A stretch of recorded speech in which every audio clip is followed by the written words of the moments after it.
In diesem Video erfahrt ihr, ohne welche Nahrungsmittel es bei mir kein Camping gibt und was mein größter Camping-Equipment-Fehlkauf ist.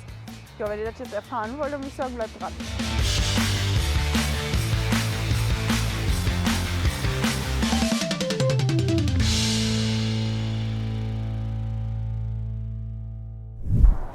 Herzlich willkommen bei In die Ferne. Ihr kennt das ja schon vom letzten Mal, da habe ich mit euch mal hier den Camper-Tag gemacht. Heute machen wir den Camping-Tag. Und zwar habe ich da wieder ein festes Set aus Fragen rausgesucht, und zwar basierend auf dem Tag-System, das es vor vielen, vielen Jahren mal auf YouTube gab und da mal gang und gäbe war, und da eine Version für den Campingbereich rausgemacht und Vanlife-Bereich. Ich habe mir die Fragen zwar durchgelesen irgendwann mal, aber die Antworten habe ich mir nicht notiert und habe da auch nicht drüber nachgedacht. Das heißt, das kommt jetzt relativ spontan. Aber ihr solltet auf jeden Fall sowohl ein paar hilfreiche Tipps bekommen zum Thema Camping, als auch ein paar persönliche Sachen erfahren. Also dranbleiben. Wenn du jeden Camper der Welt haben könntest, welchen würdest du nehmen? Also ich habe irgendwann mal auf irgendeiner Campingmesse im vorletzten Jahr eingesehen, der hatte so komplettes Glasdach, war komplett aus nachhaltigen Materialien gebaut, da war ganz viel Holz, so in Naturoptik und so drin verbaut. Der war unfassbar teuer, weil das alles aus ressourcenschonenden Klamotten gemacht wurde und so. Das Ding wäre schon cool, aber ich fände es auch gut, wenn man mein Kombo nur in minimal größer haben könnte. Mit Dusche. Das wäre perfekt. Frage 2. Was ist der beste Campingtipp, den du je bekommen hast? Ich finde diese Frage unfassbar schwer zu beantworten. Und ich sage jetzt einfach mal was ganz Pragmatisches, was ganz am Anfang sehr hilfreich war. Als ich die Park4Night-App noch nicht kannte, hat es einen riesen Unterschied gemacht, als ich da irgendwie drauf gestoßen bin und dann wusste, okay, darüber kannst du eigentlich alles finden. Stellplätze, Fähr- und Entsorgungsstationen wegen der Filtermöglichkeiten. Heute nutze ich die nicht mehr so richtig dolle, aus Gründen, ihr kennt das, überfüllte Plätze und so weiter. Und zu einem gewissen Zeitpunkt fand ich auch den Tipp mit Landvergnügen ganz geil, aber auch das ist nicht mehr so. Und jetzt gibt es aktuell, glaube ich, keinen Campingtipp, wo ich sagen würde, jo, das war einer, den ich auch heute noch so empfehlen würde.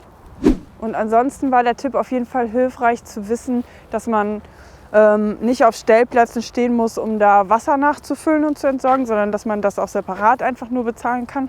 Dass das manchmal sogar komplett kostenlos möglich ist. Das gleiche für Campingplätze, dass man da manchmal die Gefriertruhe mit benutzen darf oder eine Waschmaschine oder auch mal duschen gehen kann gegen Gebühr, ohne direkt auf diesen Campingplatz zu müssen.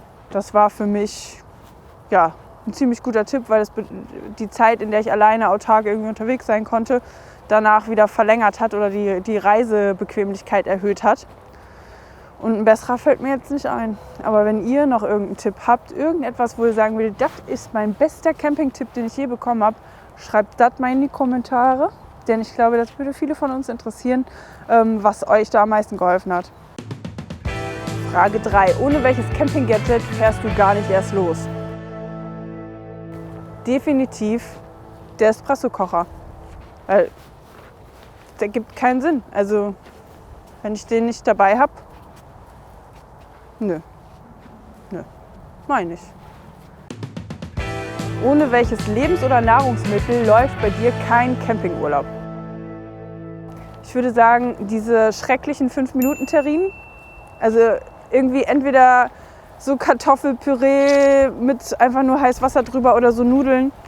Es ist schrecklich, aber das gehört irgendwie zu Camping dazu. Was nervt dich beim Campen so richtig? Ich würde sagen, am meisten andere Leute, deswegen halte ich da auch Abstand von. Und ansonsten volle Plätze, aber da bin ich ja selber Teil des Problems. Also volle Orte, ja, kann man niemandem vorwerfen in dieser Zeit, wo man halt nicht anders in den Urlaub kann und viele Leute dieses Thema für sich entdecken. Da sehe ich mich dann selber als Teil des Problems und nicht unbedingt der Lösung. Aber manchmal ist es halt anstrengend, dass man sich erst um alles noch so kümmern muss. Aber ich würde sagen, das nervt nicht so richtig. So richtig nerven mich halt rücksichtslose Leute, die Müll überall liegen lassen, die irgendwas zuparken, die irgendwas Gefährliches machen, einfach Feuer auf dem Parkplatz im Landschaftsschutzgebiet oder sowas. Was nervt dich am meisten an anderen Campern? Ich glaube, die Frage können wir jetzt ganz einfach beantworten. Rücksichtslosigkeit.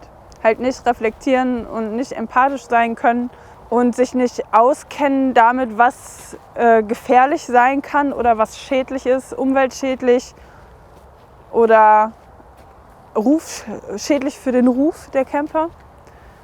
Ja.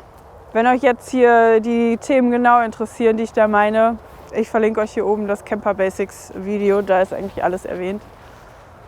Ja, das nervt am meisten. Wenn ihr Links oder zusätzliche Infos sucht oder alle Fragen einmal auf einen Blick sehen wollt von dem Tag hier, dann guckt mal in die Infobox, da steht immer alles drin.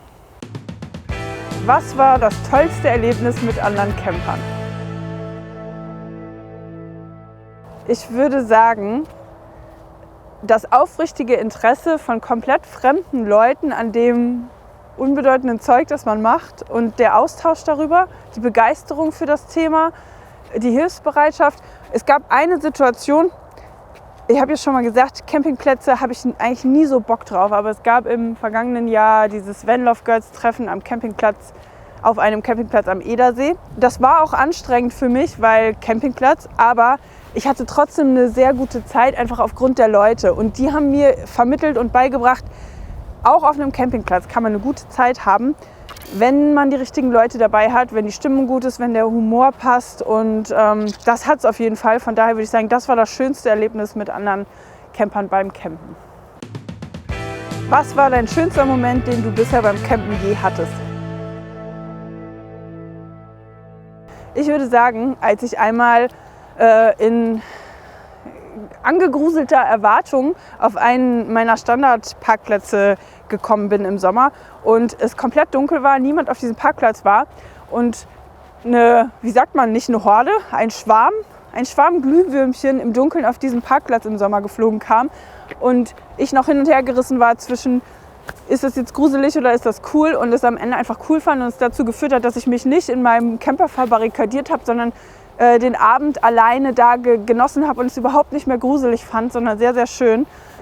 Und ja, das war, glaube ich, bisher so das Schönste. Und ansonsten ist fast jeder Morgen, jede Regennacht, jedes Mal Sterne gucken, jeder Morgen, wo man da aus dem Auto steigt und seinen ersten Kaffee irgendwie beim Sonnenaufgang trinkt oder die letzte Abendrunde beim Campen, wenn hier keiner mehr unterwegs ist und wir einen Sonnenuntergang mit einem Kaffee irgendwie angucken, das sind alles die coolsten Momente beim Camping. Was ist dein Lieblingsland zum Campen?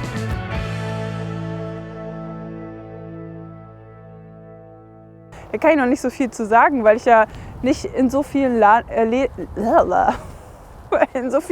zum Campen war. Bisher nur Deutschland und die Niederlande, glaube ich. Sehr eingeschränkt. Also ich möchte da noch kein Lieblingsland wählen, aber ich hätte natürlich immer noch Bock auf Marokko. Generell ist eigentlich egal, jedes Land zum Campen ist bestimmt ganz cool. Ja, aber kann ich jetzt, glaube ich, noch nicht angeben. Deswegen, ich finde Deutschland einfacher als die Niederlande, weil in den Niederlanden Freistehen halt nicht gestattet ist und die Geldbußen da hoch sind.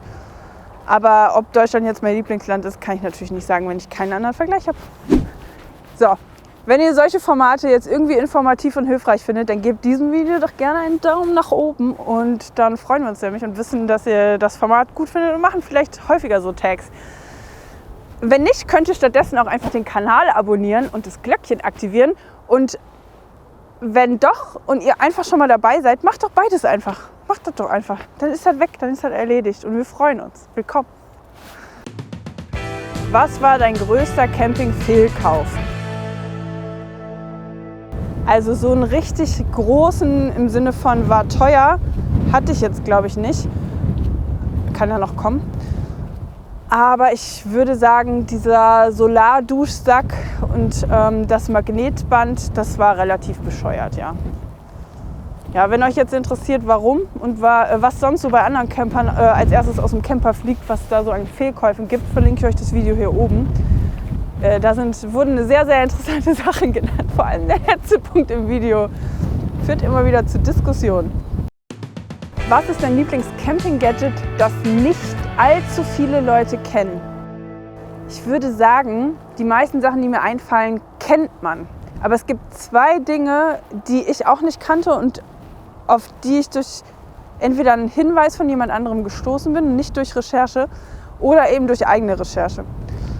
Und zwar einmal Mr. Heater Buddy, diesen Gasheizer, den mobilen, den ich, hier verlinke ich euch das Video zu den Heizmöglichkeiten, da stelle ich den auch vor. Das Teil ist ganz cool, ich glaube, das kennen nicht so viele. Hat mir auf jeden Fall ermöglicht, Wintercamping zu machen, wo ich dachte, das geht nicht mehr, weil ich ja keine Standheizung habe. Und das andere ist diese Box, diese Kühlbox mit den Kühlakkus.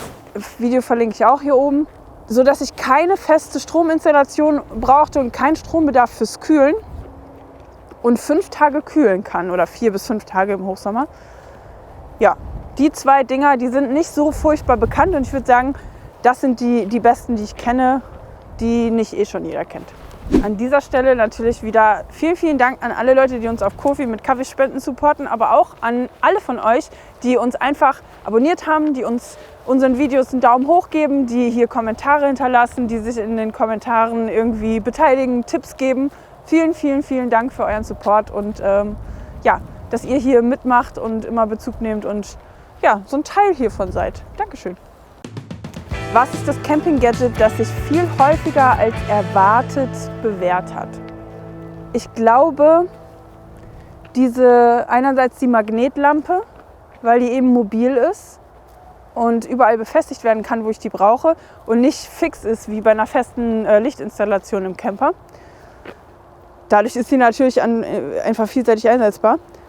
Und das andere würde ich sagen, die Toilette. Also ich hätte gedacht, dass ich die ab und zu mal brauche, aber in wie vielen Situationen ich schon dachte, boah, Gott sei Dank, dass du eine Toilette eingebaut hast, dass du eine eigene Toilette dabei hast. Das muss noch nicht mal beim Campen gewesen sein, sondern einfach so, wenn ich unterwegs war, wandern oder so. Mein Wandertag musste dann nicht schon früh enden, weil ich auf Toilette musste, weil ich da eine dabei hatte. Von daher die 2 Sachen. So, das war der Camping-Tag. Und die ganzen Fragen sind natürlich in der Infobox. Wenn ihr das auch beantworten wollt, könnt ihr das sehr gerne machen. Und ansonsten würde ich sagen, das Ding ergibt ja nur Sinn, wenn man jetzt auch andere Leute taggt. Und zwar tagge ich The Sunny Side, Hermann unterwegs, Patashas World, Teeny Planet und Lenia.